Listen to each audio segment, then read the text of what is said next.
Hi, Dr. Martin for KRAZ TV. Another wonderful book review, the size of this one. It's The Enlightment, The Pursuit of Happiness, 1680 to 1790. Ritchie Robertson. What a work. It's seminal, of course. Ritchie Robertson is a Schwartz-Taylor Professor of German Language and Literature at the University of Oxford. He is a member of the board of the Voltaire Foundation, which promotes research on the Enlightenment, and is a frequent reviewer for Times Literary Supplement. Amazing work. It's all here in one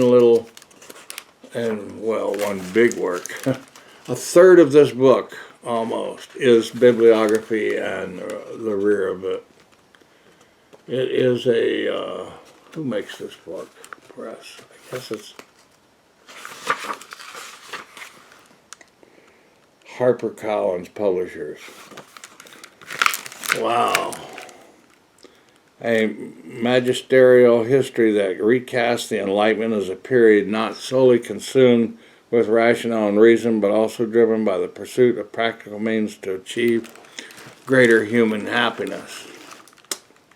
One of the formative periods of European and world history, the Enlightenment is the fountainhead of modern secular Western values, religious tolerance, freedom of thought, speech and the press, rationality, and evidence-based argument.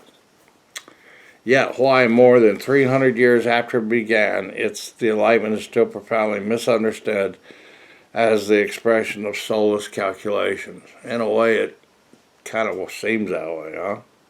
The answer may be that to an extraordinary extent we have accepted the account of the Enlightenment given by its conservative enemies, that Enlightenment necessarily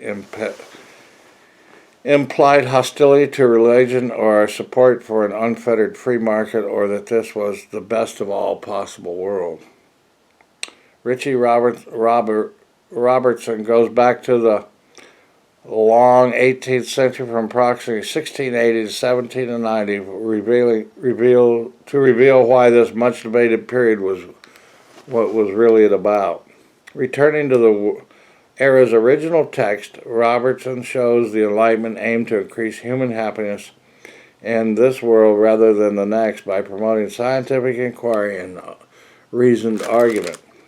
In doing so, Robertson chronicles the campaigns mounted by some enlightened characters against evils like capital punishment, judicial torture, serfdom, the slave trade, featuring the experience of major figures from Voltaire to Adam Smith, alongside ordinary people who lived through this extraordinary moment. And answering the question, what is enlightenment? In 1748, Immanuel Kant famously urged men and women to, above all, have the courage to use your own intellect. It's like the life of Brian, you know. They were following him around, and he yells out to them, "Think for yourselves," and they all yell out, "Tell us how." That was a funny moment. Anyway, it's really a definitive work, and it takes a while to read this book. You may want to check it.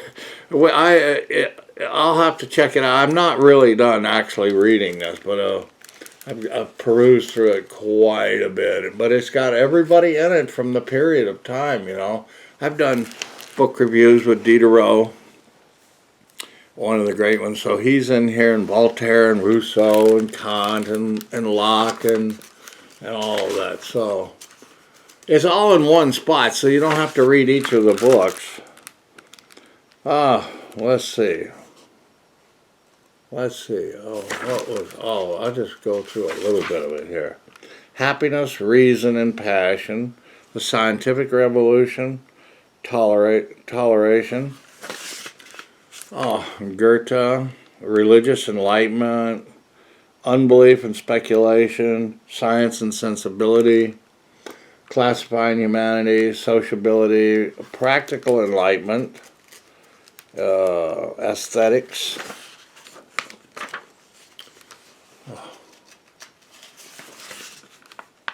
Science of Society, Philosophical History, Cosmopolitanism, Forms of Government, Revolution, Conclusion, The Battle Over Enlightenment. So it's pretty well laid out.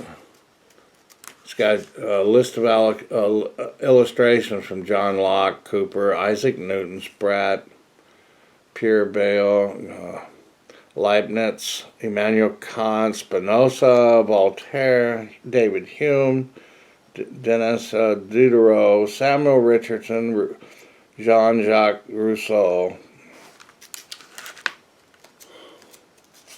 Oh, it just goes on and on. Adam Smith, Johann Winkelmann, Adam Smith again, Edward Gibbon. There you go. I read him a lot. It's The Decline and Fall of the Roman Empire. So it just goes on, but it puts it together in a nice package. But this is a book that really you ought to have on your bookshelf and keep for a while. It's something that it's easy pull down reference, but to read it back to back takes a little bit, and you want to get into it. It's like reading mystery stories in a kind of in a way, you know. But I was fascinated at it. But it's not too long, but it's well. So I like long books. So this one's 980 pages. So, but like it's only about 600 long in the actual book. I mean, in the story. So you want a real understanding and figure out where things came from. Some people. Now this is Western thought now. And this is what we base all of our predilections and happenings and doings on today, that we can go back and these were precursors to what, like, you know, the French Revolution, the American Revolution, and the sparking of genius, Isaac Newton's thoughts in here, and it just goes on and on about how modern people have come to this point in time, and we've had to throw off some things like heavy-handed church methods and serfdom and all of that. And maybe it's changed just in picture, and some of the ideals have not changed, but we'd like to think that they have. And in the Constitution, I mean in the Declaration of Independence, doesn't it say in the pursuit of happiness? Had this in mind all along. And so it was, the American Revolution was during the end of this. So people were pretty much had their ways figured out when they started revolting. They had something to go back on. They could look at some of these thinkers and said, well, so-and-so said this, and here's justification. So we justify this book by saying, read it yourself, and you'll understand. It's a nice keeper for like I said, a great reference, and it's a seminal work by Dr. Robertson. Anyway, it's got this book from the Tucson Public Library again, just like you can get it probably at yours. It's a fairly new work, I'm sure. When was it?